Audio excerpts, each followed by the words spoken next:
Welcome to Ask the Lawyer radio podcast with attorney Brian Figueroa of the law firm Figueroa and Associates.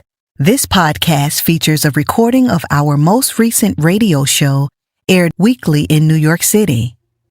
We hope you enjoy the show, which features news, views, and interviews on matters such as immigration, personal injury, bankruptcy, divorce, family law, estate planning, wills and probate, deed transfers, civil rights, criminal defense, workers' compensation, and taxes, both individual and business.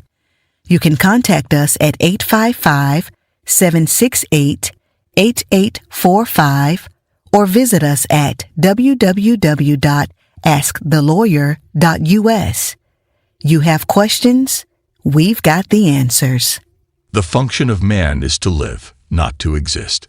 I shall not waste my days trying to prolong them. I shall use my time. By Brian Figueroa, Esquire. Throughout history, many great thinkers, writers, and philosophers have emphasized the importance of living life to the fullest. The quote, "The function of man is to live, not to exist. I shall not waste my days trying to prolong them. I shall use my time," is one of the most thought-provoking statements regarding the purpose of human life. While often attributed to the famous writer Jack London, this quote encapsulates a broader philosophy that resonates across cultures and generations. In today's world, where people often find themselves caught up in routine, societal expectations, and the relentless pursuit of security, this statement challenges individuals to reconsider their approach to life. This analysis explores the origins of the quote, its philosophical implications, and its relevance in modern society. Who said it? Jack London. The likely origin of the quote.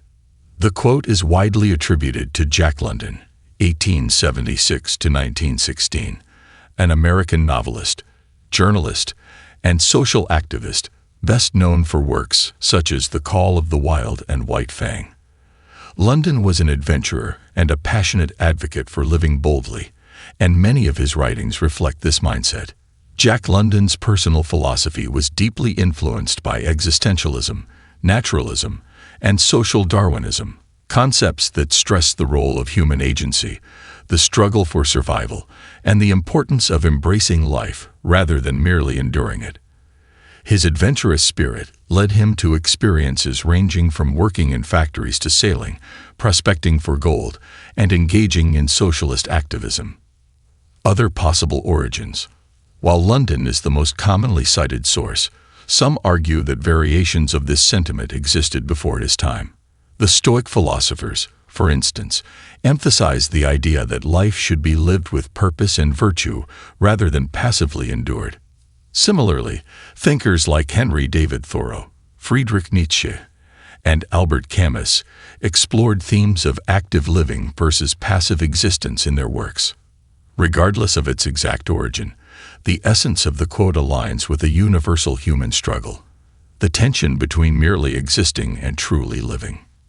Breaking down the meaning of the quote to fully grasp the impact of this quote, we must break it down into its key components. 1.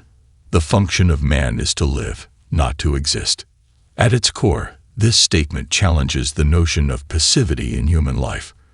To exist is to go through the motions, to merely survive without experiencing the richness that life has to offer.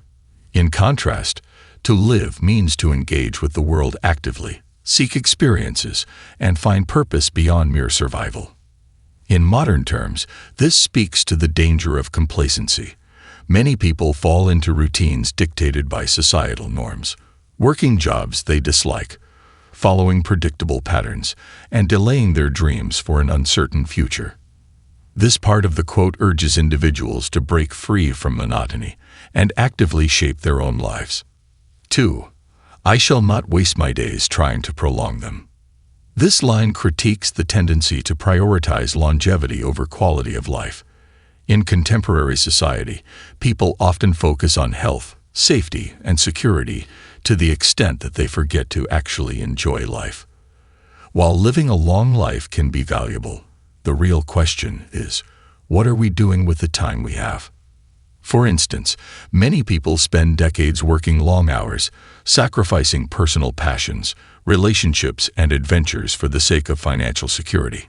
The irony is that they may reach old age with regrets, realizing they spent more time avoiding risks than truly living. This line is a call to action. Rather than fearing death, we should fear an unlived life. 3. I shall use my time. The last part of the quote emphasizes intentionality. Time is our most valuable resource, and we must use it wisely. To use time means to live with purpose, passion, and engagement, rather than allowing it to slip away in routine or hesitation. In a modern context, this could mean pursuing passions and dreams rather than settling for an unfulfilling life, valuing experiences over material possessions, being present rather than always waiting for the right time to do something meaningful. This philosophy aligns with modern movements like minimalism, mindfulness, and the pursuit of purpose-driven careers. Relevance in the modern world. 1. The modern work culture and burnout. One of the biggest challenges today is work-life balance. Many people get caught up in a relentless cycle of work, feeling pressured to exist within corporate systems rather than actively shaping fulfilling lives. The gig economy, long working hours, and societal expectations often push people toward mere survival rather than meaningful existence. Jack London's quote is a reminder that life should not just be about accumulating wealth or status. It should be about rich experiences and purpose. 2. The fear of taking risks.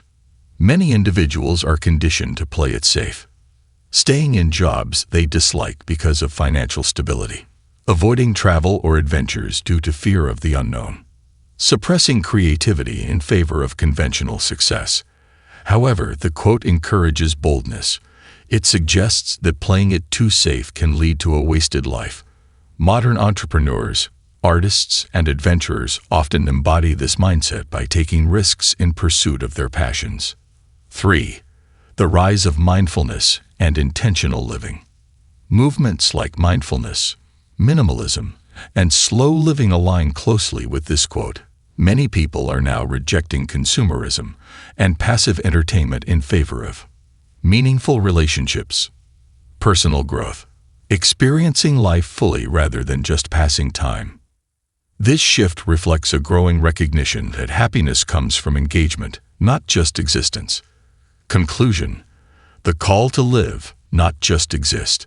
Jack London's words serve as a powerful challenge to anyone who feels stuck in routine or weighed down by the pressures of modern life. His message is clear: life is meant to be lived, not just endured.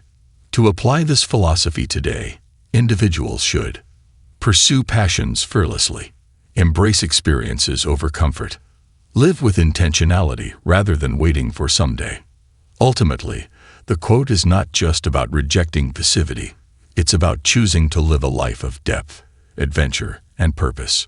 Do you have a legal issue, question, or concern? Turn to Ask the Lawyer. You have questions? We've got answers. For a consultation or to refer a client, visit www.askthelawyer.us. Again, www.askthelawyer.us. You can also register for our paralegal program, get legal news, business consults, or other information on educational issues. Yes, ask the lawyer. You have questions? We've got answers. For a consultation or to refer a client, visit www.askthelawyer.us. Again, www.askthelawyer.us.